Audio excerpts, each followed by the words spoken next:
आचमन से जल दे दें। फूल अक्षत लेकर के आप प्रार्थना कीजिए।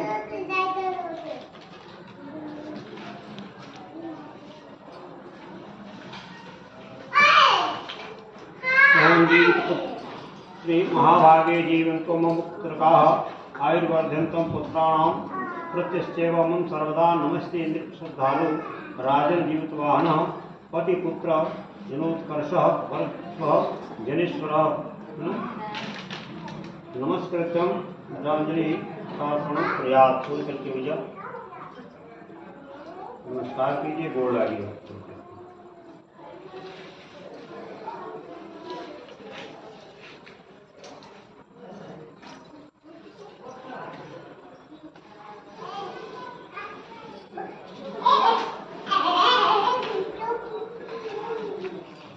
रहने वाली सामग्री सब पुत्र मर जाएंगे। जब वे वापस में निर्णय नहीं कर सके तब गौतम जी के पास पूछने के लिए गई। जब उनके पास पहुंची तो उस समय गौतम जी आनंद के साथ बैठे थे। उनके सामने जाकर उन्होंने मस्तक झुकाकर प्रणाम किया।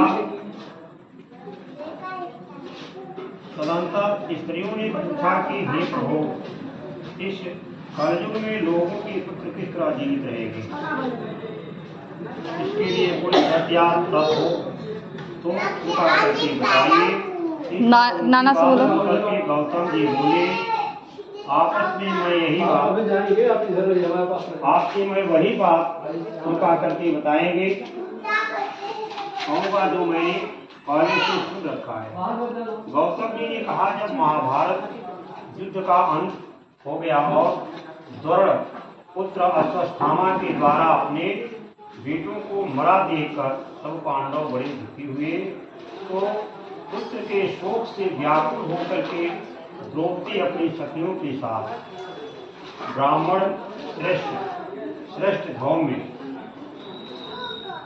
के पास गए और उसने धौम्य से कहा, हे विकेंद्र, कौन सा उपाय करने से ऐसा वहां से अमृत लोग उन्होंने ला करके मरे हुए मनुष्यों के हड्डियों पर बरसाया। ऐसा करने से सब लोग जीवित हो गए जिनको कि पहले गरुड़ ने खाया था। राजा की त्याग और गरुड़ की कृपा से वहां वालों का बहुत सा कष्ट दूर हो गया। उस समय राजा के शरीर की शोभा दूनी हो गई। राजा की दयालुता देखकर गरुड़ ने फिर कहा, मैं संसार के कल्याण उन्हें भलाई के लिए एक और वरदान दूंगा। आज आश्विन कृष्ण सप्तमी से रहित शुभ अष्टमी तिथि है। आज ही तुमने यहाँ की प्रजा को जीवन दान दिया है लोगों।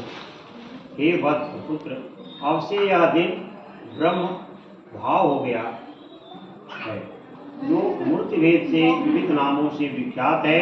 वही त्रिलोक तीनों लोकों से पूजित दुर्गा अष्टमी प्राप्त करने के अर्थ में जीवित पुत्रिका कहलाती है।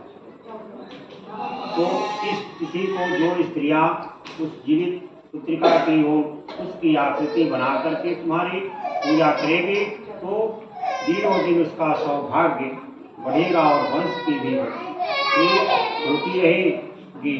हे राजा, इस विषय में विचार करने की आवश्यकता नहीं है।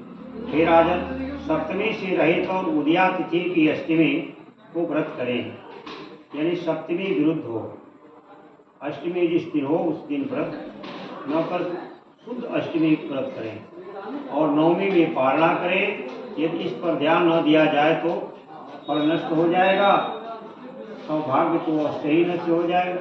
जीवित वाहन को इस तरह का वरदान दे करके दुर्लभ वैकुंठ धाम को चले और वहाँ राजा भी अपनी पत्नी के साथ अपने नगर को वापस चले आए। धौम्य द्रौपदी से कहते हैं, हे देवी, मैंने अक्षय दुर्लभ व्रत तुमको बताया है। इस व्रत को करने से बच्चे दीर्घायु होते हैं। हे देवी, पूर्वोक्त विधि से यह व्रत और दुर्गा जी का पूजन करो, जो तुम्हें अभिलाषा प्राप्त होगा। मुनिराज धौम्य की बात सुनकर वे द्रौपदी के हृदय में इस प्रकार का